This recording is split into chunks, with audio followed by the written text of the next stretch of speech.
नमो नमः। मेरी आखिरी वीडियो वेदांत सार के मंगलाचरण पर थी।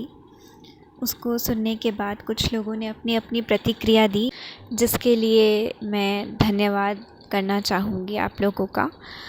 और आप लोगों में से ही किसी एक विशेष ने, मेरे किसी विशेष मित्र ने मुझसे ये कहा कि मैं वेदांत सार के ऊपर पहले एक इंट्रोडक्शन वीडियो बनाऊं, वेदांत क्या है उस पर मैं थोड़ा सा अपना व्याख्यान दूं शॉर्ट में, उसके बाद मैं टेक्स्ट के ऊपर आऊं।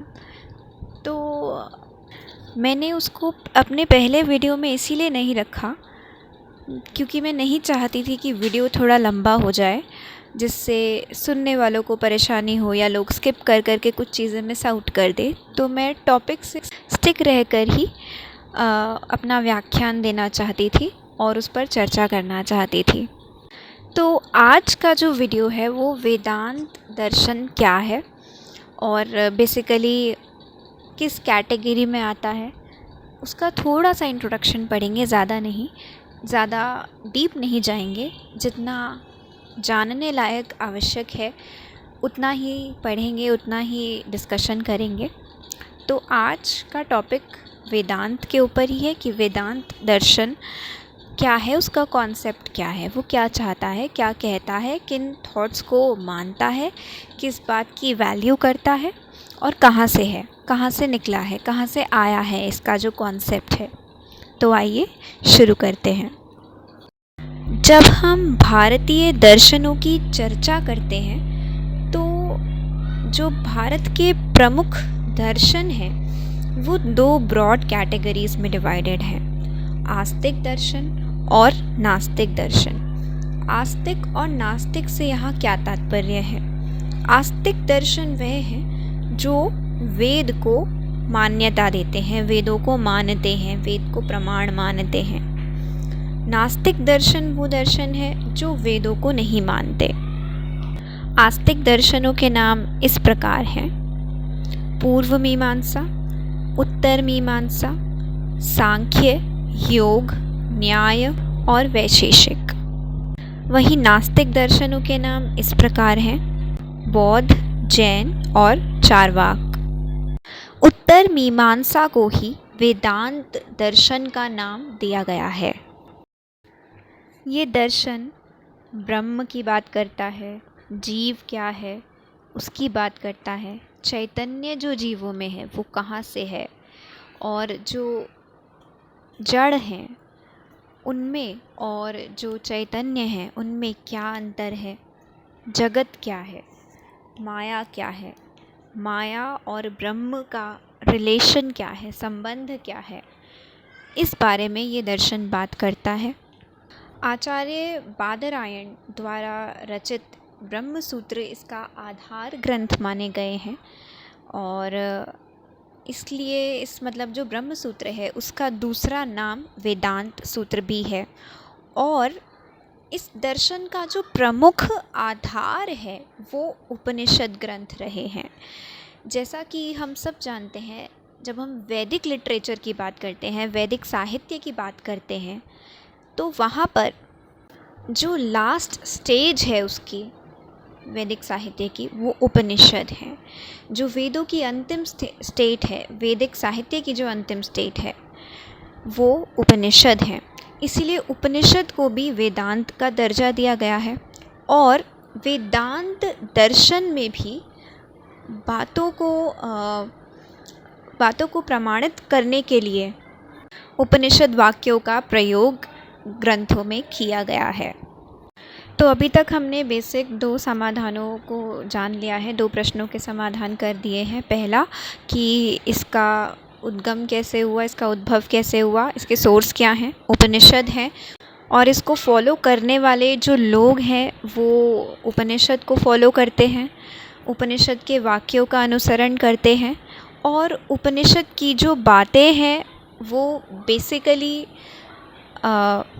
वेदों का ज्ञान कांड है। जैसे ब्राह्मण ग्रंथ जो है वो वेदों के कर्म कांड को बताते हैं, वैसे ही वेदों की जो दार्शनिक नॉलेज है, वेदों की जो ज्ञानात्मक पूंजी है उसको बताने वाले जो ग्रंथ हैं वो उपनिषद हैं। दूसरा समाधान हमने इस चीज़ का किया कि ये किसको प्रमाण मानते हैं, यानी कि ये आस्तिक है या नास्तिक है। तो डेफिनेटली आस्तिक दर्शन है, वेदों को प्रमाण मानते हैं, वैदिक साहित्य को प्रमाण मानते हैं। अब वेदांत क्या है और क्या विचारधारा फॉलो करता है, इस पे थोड़ी सी बातचीत करेंगे।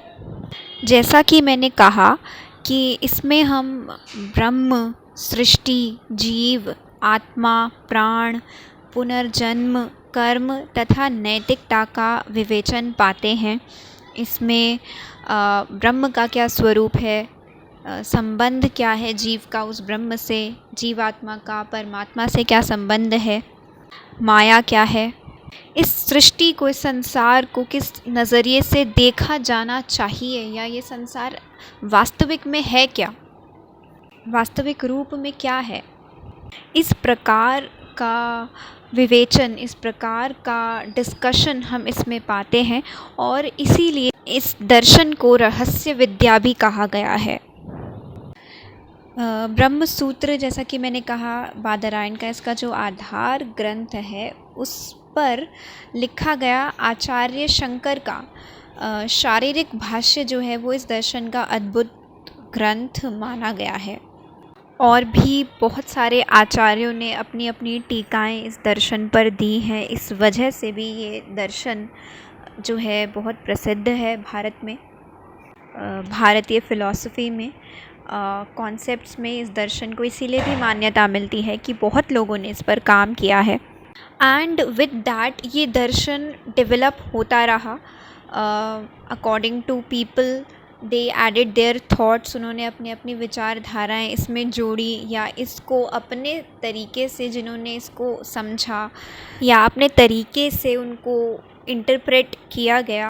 इस वजह से इस दर्शन के अद्वैत, विशिष्टाद्वैत, द्वैताद्वैत, द्वैत एवं शुद्धाद्वैत, मतलब इस तरीके से इत्यादि इत्यादि संप्रदाय भी बन गए हैं लेटर पीरियड्स में जाकर।